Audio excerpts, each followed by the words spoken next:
Everyone, आज हमारा lecture होगा एमएस वर्ड की सीरीज से पेज लेआउट के अकॉर्डिंग। ठीक है, तो आप यहाँ पे आके पेन वर्ड लिखें, ओपन करें एमएस वर्ड को। ठीक है, अच्छा, आज हमारे पास एक जो हम पढ़ने वाले हैं वो होगा पेज लेआउट, क्योंकि हमने प्रीवियस क्लासेस के अंदर फाइल, होम और इंसर्ट को कंप्लीट कर दिया है। ठीक है, तो आज हम कंप्लीट करने वाले हैं कि पेज लेआउट के अंदर कौन कौन से ग्रुप्स हैं और उन ग्रुप्स के अंदर कौन कौन से मेन्यूज़ हैं। ठीक है जी। अच्छा, अब आपके पास पहला ऑप्शन या पहला ग्रुप जो है वो है थीम्स। अब थीम से आप कोई भी चीज़ या कोई भी डेटा अगर आपके पास हो तो आप उसके ऊपर कोई ना कोई एमएस वर्ड के पेज लेआउट मेन्यू से जाके, ठीक है, आप थीम सेलेक्ट कर सकते हो और यहाँ से आके जिस थीम के ऊपर क्लिक करेंगे अकॉर्डिंग टू द थीम आपके जो फ़ॉन्ट स्टाइल है, पेज का लेआउट है, ये सारी चीज़ें चेंज होती रहेंगी। क्लियर है जी? तो आप यहाँ से आके कोई भी theme on your document apply कर सकते हो। ठीक है, आप उसी थीम्स के यहाँ से आके कलर सेट कर सकते हो, फ़ॉन्ट सेट कर सकते हो, इवन हम इफ़ेक्ट्स भी सेट कर सकते हैं। ठीक है, अच्छा, उसके बाद हमारे पास जो बहुत ही इम्पोर्टेंट ग्रुप होता है वो होता है पेज सेटअप, जिसके अंदर हम पूरे पेज की जितनी भी चीज़ें हैं अकॉर्डिंग टू द आपके पास, चाहे वो मार्जिन्स के अकॉर्डिंग हो, साइज़ के अकॉर्डिंग हो, या हम उसके अंदर कौन कौन सी चीज़ें अप्लाई कर रहे हैं। ठीक है, तो पेज सेटअप के ग्रुप के अंदर हमारे पास जो फर्स्ट ऑप्शन है वो है मार्जिन्स। अच्छा, हम मार्जिन्स क्यों यूज़ करते हैं? तो आपके पास मार्जिन्स आप यूज़ करते हो ताकि हम पेज की टॉप, बॉटम, लेफ्ट और राइट से कितना स्पेस देना चाह रहे हैं। चाहे वो जब आप प्रिंट करते हो पेज तब भी आप उसको प्रोवाइड कर सकते हो, या आप यहाँ से आके मार्जिन्स प्रोवाइड कर सकते हो। अभी जो हमारे पास मार्जिन है वो है टॉप से 1, लेफ्ट से 1, बॉटम से 1, राइट से 1। मार्जिन एक्चुअली आपके पास स्पेस को कहा जाता है जो हम प्रोवाइड करते हैं पेज के अराउंड। तो आपके पास अगर आप नैरो मार्जिन रखते हो तो देखिएगा आपके पास टेक्स्ट लेफ्ट, टॉप, राइट और बॉटम की तरफ से क्लोज हो जाएगा to the border of page. As it is अगर आप मॉडरेट रखते हो तो उसके अंदर कुछ अलग साइजेस हैं। देखिए यहाँ पे 1 है टॉप, बॉटम, लेफ्ट और राइट में। नैरो के अंदर 0.5 है to around whole the page. उसके बाद आपके पास मॉडरेट है। मॉडरेट के अंदर टॉप से भी 1 है, बॉटम से भी 1 है, लेकिन लेफ्ट और राइट से 0.75 है। तो अगर आपको मार्जिन्स एमएस वर्ड के प्रोवाइडेड यहाँ से यूज़ करने हैं तो आप यहाँ से आके कोई भी मार्जिन सेलेक्ट कर सकते हो। अगर आपको कस्टम मार्जिन बना के कोई प्रोवाइड करना है तो यहाँ से आके टॉप के लिए भी मार्जिन सेलेक्ट करें, लेफ्ट के लिए भी, बॉटम के लिए भी और राइट के लिए भी। फिर आप ओके कर देंगे तो ऑटोमेटिक पेज के मार्जिन सेट हो जाएंगे। अच्छा, उसके बाद है हमारे पास ओरिएंटेशन। तो ओरिएंटेशन यानी कि अगर आपके पास ओरिएंटेशन आप सिलेक्ट करते हो पोर्ट्रेट, तो पोर्ट्रेट में ये होता है कि आपके पास पेज की हाइट यानी कि टॉप टू बॉटम पेज बड़ी साइज का दिखेगा, लेकिन लेफ्ट बॉटम यानी कि उसकी विड्थ कम होगी, हाइट पेज की ज़्यादा होगी if you are going to select orientation as a portrait. Otherwise if you are going to select landscape, तो लैंडस्केप के थ्रू ये होगा कि पेज की विड्थ बड़ी हो जाएगी और उसकी हाइट कम हो जाएगी। देखें, ठीक है, तो आप चाहे प्रिंट करें तब भी आप ये ओरिएंटेशन सेट कर सकते हैं, चाहे जब आप कोई सॉफ्ट कॉपी के अंदर कोई एमएस वर्ड की चीज़ें सेट कर रहे हो तो तब भी आप ओरिएंटेशन पोर्ट्रेट सेलेक्ट या लैंडस्केप सेलेक्ट कर सकते हो।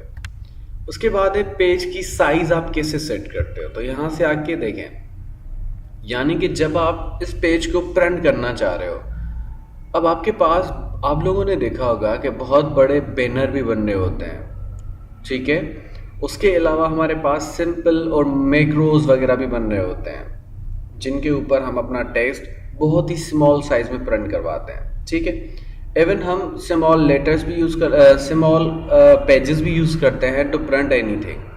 तो अगर आपकी पेज की जो भी साइज़ है, ज़्यादातर हमारे पास A4 यूज़ होती है, तो यहाँ से आके वो भी सिलेक्ट कर सकते हो, या मोर पेपर साइजेस भी हैं, ठीक है। तो आप यहाँ से आके सिलेक्ट करके खुद से भी विड्थ और उसकी हाइट प्रोवाइड करके उसको प्रिंट कर सकते हो, क्योंकि हमारे पास प्रिंटर कुछ स्मॉल होते हैं, कुछ बड़े होते हैं। जैसे बैनर्स वगैरह प्रिंट करने के लिए हमारे पास बहुत बड़े प्रिंटर होते हैं।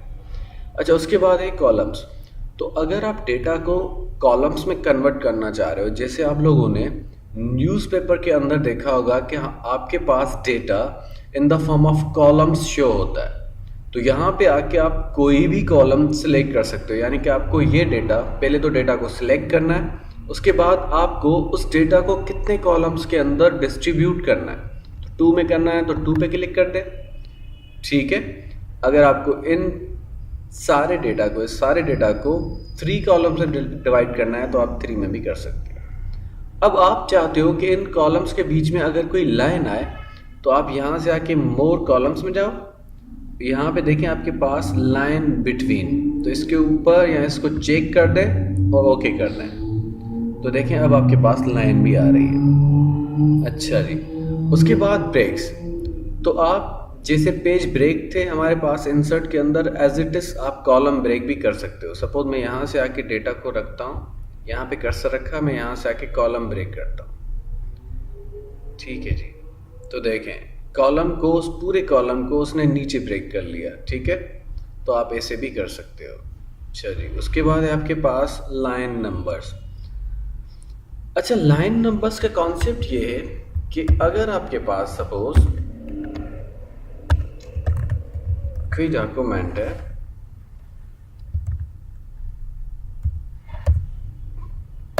ठीक है, अब मेरे पास कुछ डमी डेटा है और उस डमी डेटा के अंदर 3 पेजेस हैं। अब अगर मैं चाहता हूं कि मुझे लाइन नंबर, यानी कि हर एक लाइन के सामने एक नंबर होना चाहिए, और उस लाइन के सामने जो नंबर आ रहे हैं ना, वो 1 से यहाँ से स्टार्ट हो, जितनी भी लाइन्स हैं यहाँ पे कंप्लीट हो जाएं। फिर इस पेज पे जब लाइन नंबर्स स्टार्ट हो तो फिर से 1 से स्टार्ट हो। समझ में आ रहा है? तो अगर आपको ये ऑप्शन चूज करना है तो आपने करना ये है कि आपको जाना है पेज लेआउट के अंदर, उसके बाद आपको जाना है लाइन नंबर्स के अंदर।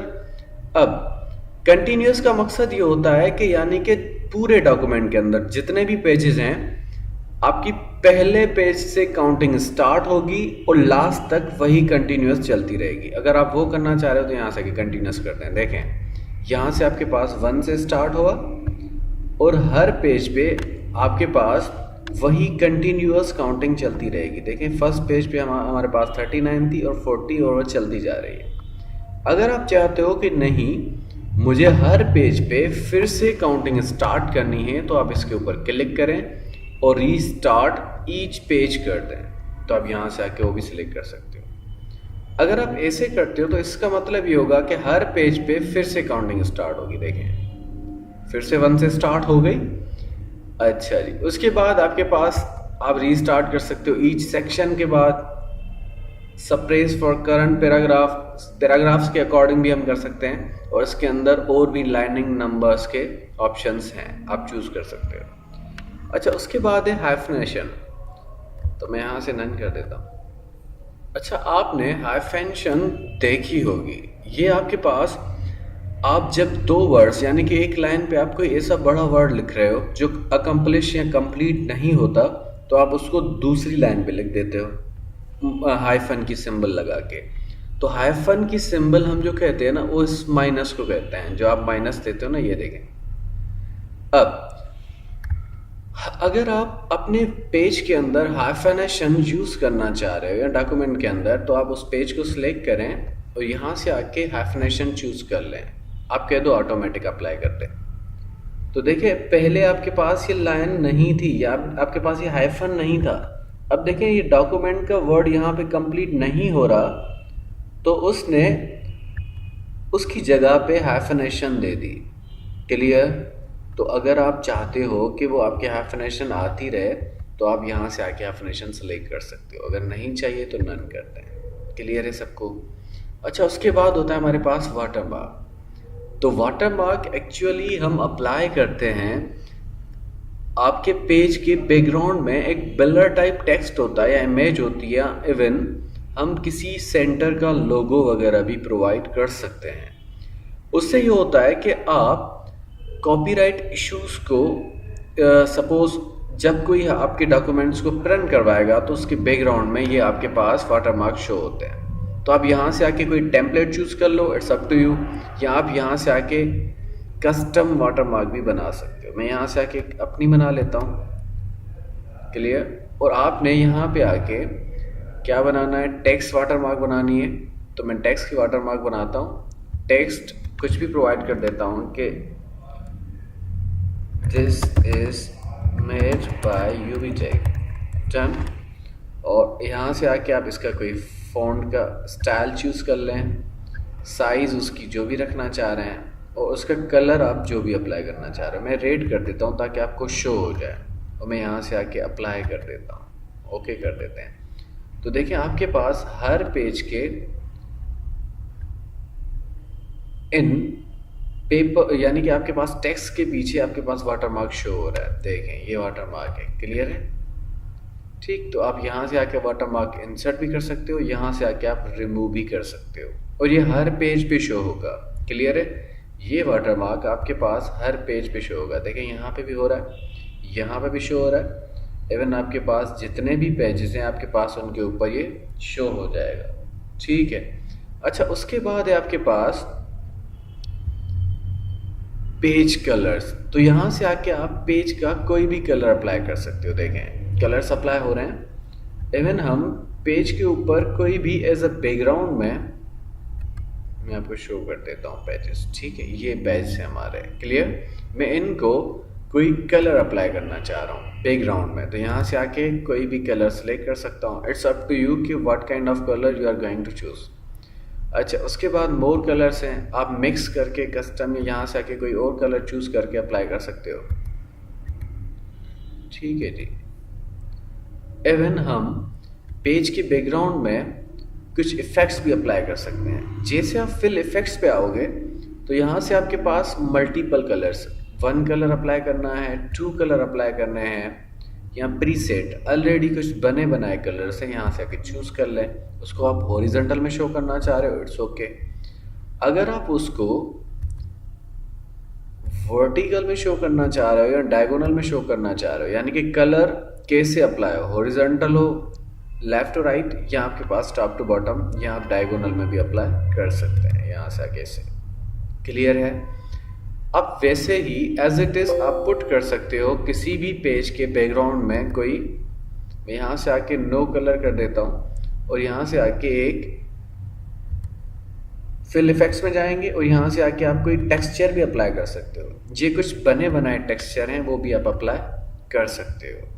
एज इट इज़ आप यहाँ से आके फिल इफेक्ट्स में जाएंगे, और कोई पैटर्न है इनके प्रोवाइडेड, वो भी आप चूज़ कर सकते हो, और यहाँ से आके उस पैटर्न का कलर भी आप खुद डिफाइन कर सकते हो। सेलेक्ट करें और अप्लाई कर दें, क्लियर। अच्छा, आपको अगर कोई इस पेज के बैकग्राउंड में पिक्चर इंसर्ट करनी है तो आप यहाँ से आके पिक्चर के ऊपर क्लिक करेंगे, सिलेक्ट पिक्चर में जाएंगे, और उसके बाद आपको जो पिक्चर प्रोवाइड करनी है is background of your web page, sorry page, तो आप सेलेक्ट कर लो और ओके कर दो या इंसर्ट कर दो। ओके कर देंगे तो आपके पास वो picture as your background of page apply हो जाएगी। अच्छा जी, उसके बाद इंडेंट कहलाते हैं आपके पास। इंडेंट एक्चुअली, इंडेंट आपके पास किसी भी पैराग्राफ को इंक्रीज करने के लिए इंडेंट हम देते हैं। यहाँ से आके देखें, ये मैं प्रीवियस क्लासेस में पढ़ा चुका हूँ, शॉर्टकट कीज वाले लेक्चर के अंदर भी और होम के अंदर भी, कि आप किसी भी पैराग्राफ के अंदर, इवन सिंपल एक पैराग्राफ के अंदर अगर आप स्पेस देना चाह रहे हो तो आप यहाँ से आके इंक्रीज कर लेंगे इंडेंट, और अगर आपको उसका कम करना है राइट से तो यहाँ से आके कम भी कर सकते हैं। दोनों चीज़ें हम प्रोवाइड कर सकते हैं, क्लियर। अच्छा, यहाँ से आके आप दो पैराग्राफ्स के बीच में अगर स्पेसिंग बढ़ाना चाह रहे हो तो यहाँ से आके हम स्पेसिंग बढ़ा भी सकते हैं। देखें, अच्छा सॉरी, स्पेसिंग है, देखें स्पेसिंग बढ़ रही है हर एक पैराग्राफ के बाद। एज इट इज़ आप स्पेसिंग कम भी कर सकते हो, यानी कि हर पैराग्राफ के बाद यही चीज़ें आपके पास होम के अंदर भी है, लाइन स्पेसिंग भी है, एज वेल एज आपके पास इंडेंट इंक्रीज भी है और डिक्रीज भी है। डिक्रीज ये है, इंक्रीज ये है। क्लियर? तो आपके पास यहाँ पे भी चीज़ें प्रोवाइडेड हैं। If you want apply you can. Okay, अच्छा उसके बाद है आपके पास, अगर आप कोई पिक्चर इंसर्ट करते हो सपोज, तो यहाँ से आके कोई पिक्चर इंसर्ट करता है सपोज दिस वन, और आप इसको पोजीशन अप्लाई करना चाह रहे हो, तो आप पेज के किसी भी कोने पे इस इमेज को रख सकते हो। मिडल में रखना चाह रहे हो, मिडल लेफ्ट में रखना चाह रहे हो, मिडल राइट में रखना चाह रहे हो, आपकी मर्जी है, बॉटम में रख दें। क्लियर? तो आप इस इमेज को कहीं पे भी सेट कर सकते हो बाय यूजिंग पोजीशनिंग।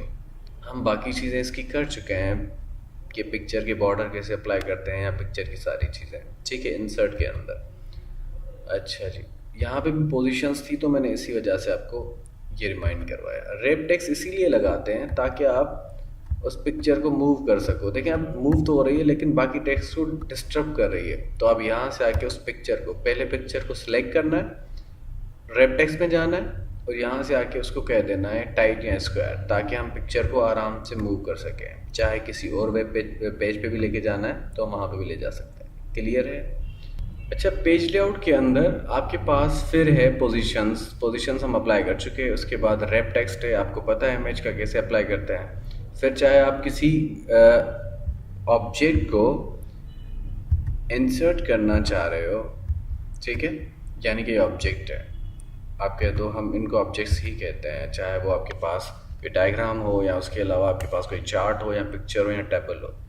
अच्छा, आप इनको ब्रिंग फॉरवर्ड भी कर सकते हो, यानी कि किसी इमेज के ऊपर भी कर सकते हो इसको, किसी इमेज के पीछे भी इसको सेंड कर सकते हैं, वैसे ही सेंड, बैकवर्ड सेंड। अच्छा, उसके बाद है सिलेक्शन पेन। यहाँ से आके आप सिलेक्शन पेन के अंदर देख सकते हो कि कौन कौन सी चीज़ें सिलेक्टेड है। अभी हमारे पास ये शेप सिलेक्टेड है। उसके बाद हम इसको अलाइन कर सकते हैं, लेफ़्ट में करना है, सेंटर में करना है तो आप वो भी कर सकते हैं यहाँ से आके, ठीक है। अलाइन टॉप करना है तो टॉप में, एज इट इज़ आप इसको रोटेट प्रोवाइड कर सकते हो, यहाँ से आके किसी भी एंगल में आप इसको रख सकते हो, फ्लिप कर सकते हो, ठीक है जी। तो आज का लेक्चर हमारे पास यही था पेज लेआउट का, और इंशाल्लाह हम नेक्स्ट लेक्चर में आपको मिलते हैं रेफरेंस स्टेप के अंदर।